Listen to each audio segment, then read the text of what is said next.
All right, class. First off, as always, good day. I'm glad you're here.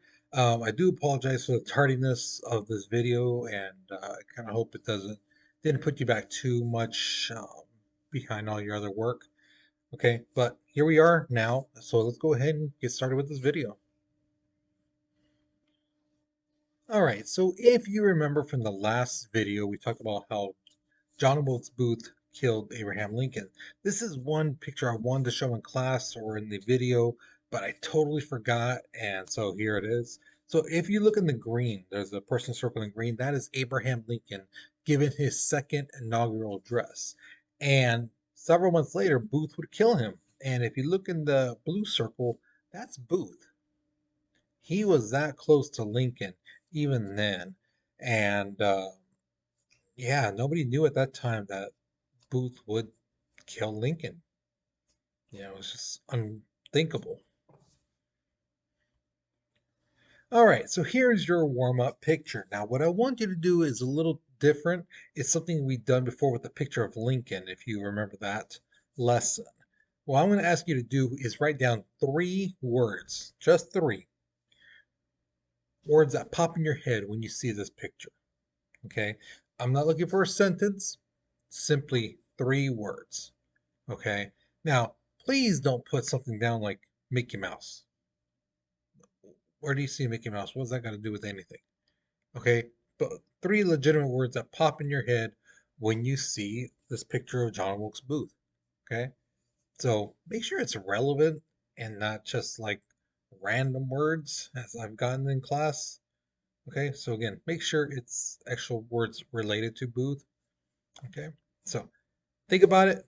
All right, write down your answers because we're moving on in 3, 2, 1. All right, so going back to what we were talking about with Booth and Lincoln, remember the plan was not just to kill Lincoln, but to kill the head of the government, of the Union government, which included the Vice President Johnson, Secretary of State Seward, and General Grant. Now, each of the conspirators had somebody. So Lewis Powell and David Harold, they were supposed to take care of Secretary of State Seward. Vice President Johnson, his guy was George Ozerat, which is the guy you see in that black and white picture. And General Grant was supposed to be killed by this guy named Michael O'Laughlin, which is in that colored picture you see there. Okay. Now remember, they were all supposed to attack at the same time, which was around 10 o'clock. And at that time, all the men, Seward, Johnson, Grant, were supposed to either be asleep or about to go to sleep. Now, I've had some students in the past tell me, well, why 10 o'clock? Because you have to remember, this is before electricity. So when they lit up the streets, they would have to take the light and light every single street lamp all the way through. And if you never had a candle in a room, it doesn't give off that much light. So typically a lot of people went to bed, when the sun went down, you know. So again, each of these guys were either supposed to be asleep or about to go to sleep. And also, each guy was in different spots. Lincoln's over here, Seward's over here, Johnson over here, Grant's over here. Okay, so they were all separated. All right, so let's start off with Secretary of State Seward. Now, remember I told you in the last lesson, Lincoln invited him to go to the theater, but he's like, hey, I can't. I got in an accident. What happened was his carriage basically busted and he flew out the carriage and basically landed on his neck, which he busted pretty bad. So he would have to wear these metal guards over his shoulder and these like bars that are like this all around his neck, to make sure it's nice and still. Okay, because if he moved it, things like that, he would be in a lot of pain. So he had to go like that, move his whole shoulders, you know, while he moved. So 10 o'clock comes. Harold is driving a little buggy. Lewis Powell is riding shotgun. And Powell says, okay, I'm going to take care of it. You stay with the buggy, okay? And when I come out, you haul, right? You just start riding, right? As soon as I get out. And Harold's like, yeah, yeah, you got it, you got it. So they go to the door. Pal knocks on the door. Little maid lady opens the door and he says, "Hi, I'm here to give a prescription to Mr. Seward. He forgot this when he was at the doctor's." And the lady's like, "Oh, okay, yeah, come on in." His room's up the stairs, to the left, all that good stuff. So Pal's like, "All right, step one, I'm inside the house. All right, let's go step two."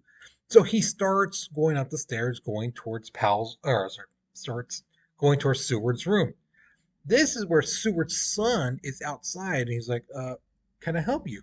You know, and Pal's like, yeah, I'm here with this prescription for your father, and from his doctor's office. And he's like, no, you're not. I went with my dad to the doctor. I know he got his medication. You don't work for the doctor. Pal realizes his cover is blown.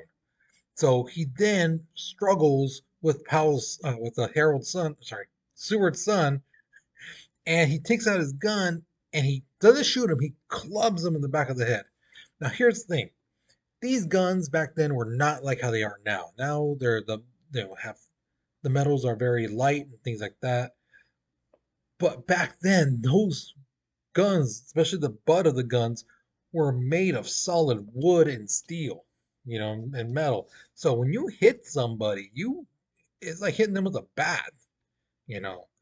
So he fractured the son's skull, and the son was in a coma for like 60 days.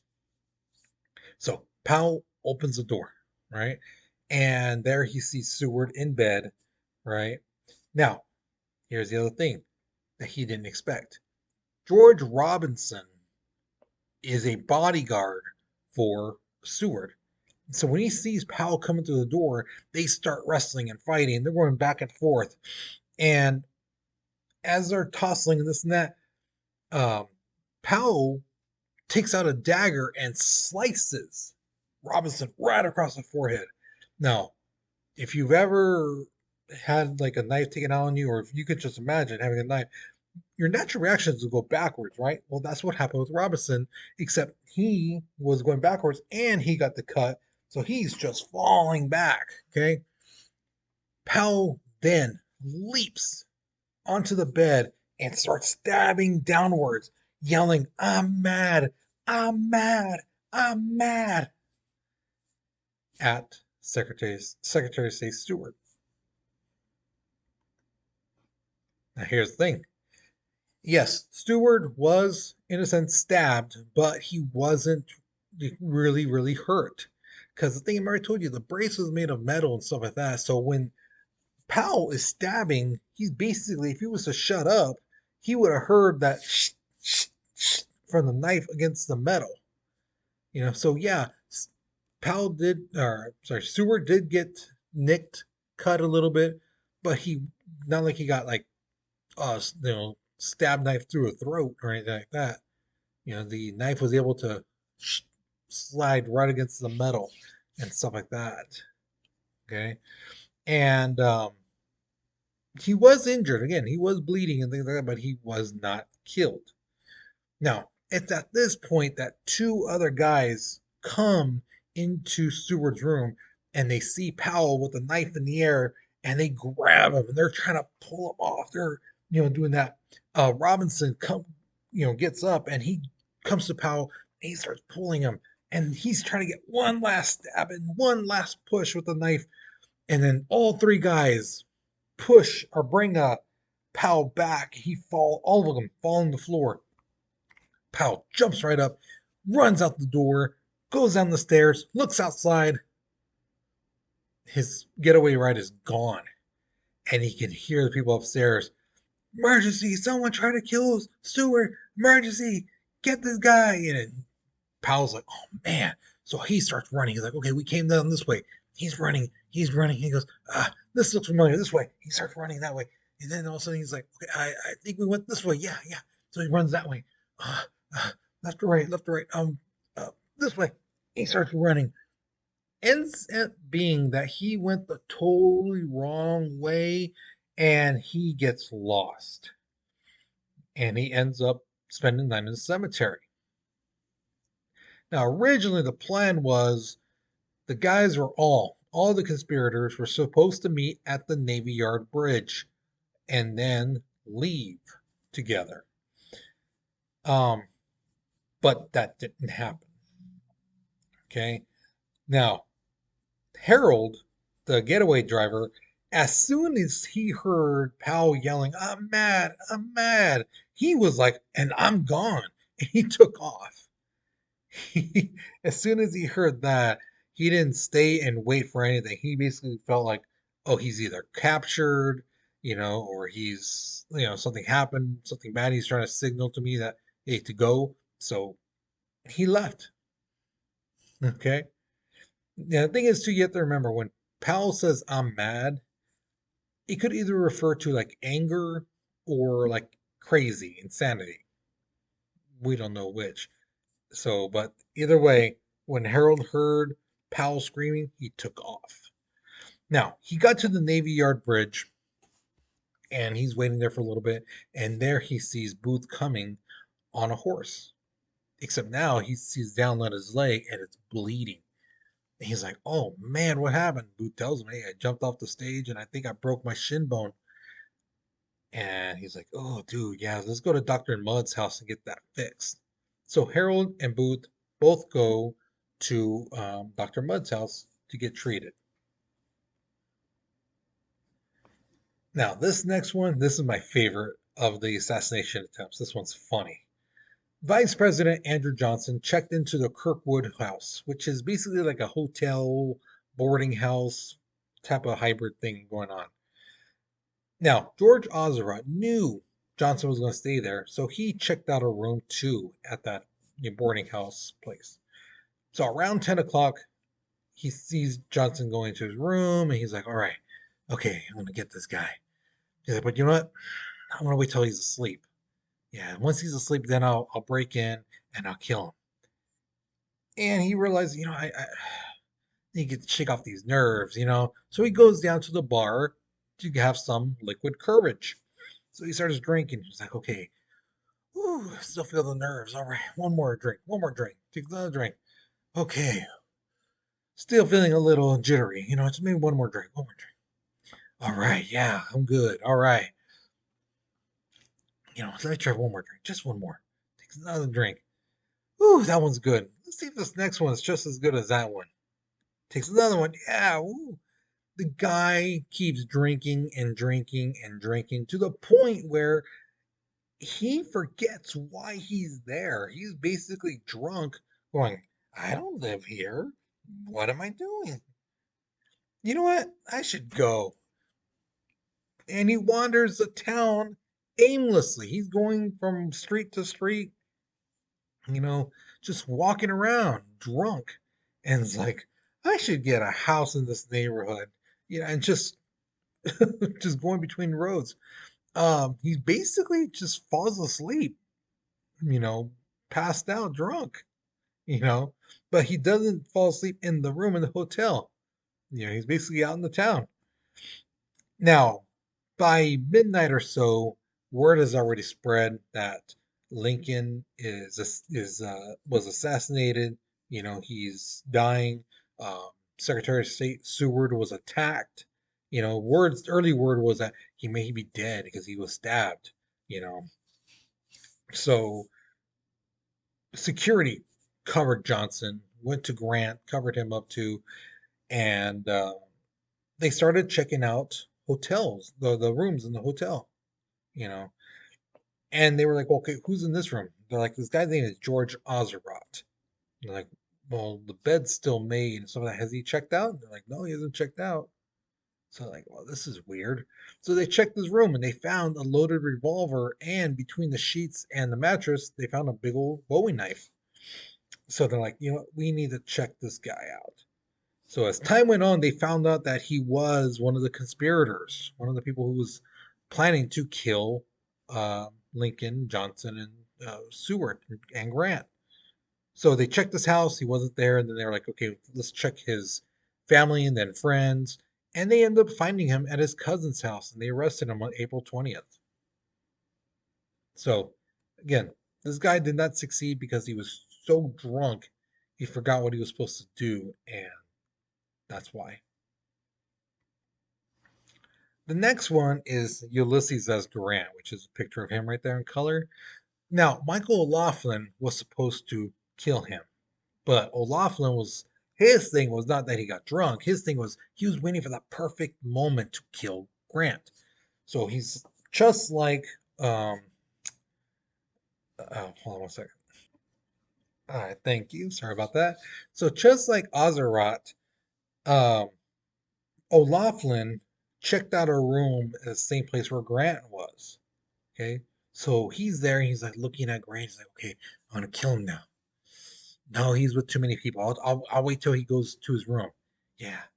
So Grant starts going to his room. He's like, okay, I'm gonna kill him now. No, no, no, no, no, not now because if I kill him in the hallway, people will hear the noise and they'll come out and they'll see me. No, no, I'll wait till he goes to his room. Grant goes into his room. All right, now I'm gonna do it. No, no, no, I'll wait till he goes to bed first. I'll wait till he goes to bed first. So everything that he was time he was like, I'm gonna do this, I'm gonna do it.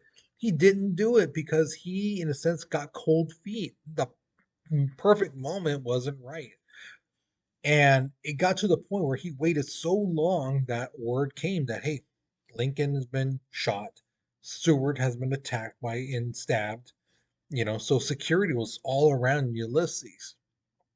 And they started again, just like Johnson, they started looking in the rooms and talking to people and seeing, his what have people seen. And a lot of people were like, there's this one guy I kept seeing. As soon as Grant came in, he was like looking at him like, oh, there he is. Okay. Oh, there he is. He looked very suspicious. So the police people, the military, were basically like, okay, well, let's talk to him. So they got him, and they're like, a lot of people said they saw you looking at him, to the side, kind of suspicious, kind of sneaky looking. Why? What's going on? And he's like, well, it's Grant, the great savior of the North, and so yeah. They're like, sounds feasible, but I mean, this sounds yeah, doesn't sound right. Sounds like something somebody would say, but that just doesn't sound right coming out of you. So they talk to him, they're detaining him, just seeing what he knows and stuff like that. And it comes out later that they're like, okay, we have a list of people who are part of this group who are planning to kill Grant and Johnson, Stewart, and Lincoln. And it ends up being that O'Loughlin's name is on the list. So they're like, well, we already have him, so let's arrest him. And that's what they did. They arrested him. All right, so there you go. All three guys um, failed. Now, here's my question to you. Why do you think Powell was shouting, I'm mad when he was attacking Stewart? Now, remember, mad could mean either like I'm upset or crazy.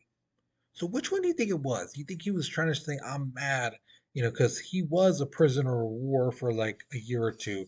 He was treated badly in those prison camps. He was upset about the North, winning, things like that. Or do you think he was saying like, I'm crazy, I'm loony, I've snapped? You know, what do you think? What do you think? Which one do you think it was he was saying, I'm upset or I'm crazy? And why do you say that? Okay, so the writing prompt's on the bottom to help you out. So once you finish this question, you are done with this lesson. So hopefully you learned something new. Hopefully you enjoyed it. So with that being said, guys, you take care, be safe, and I'll see you guys later. Okay.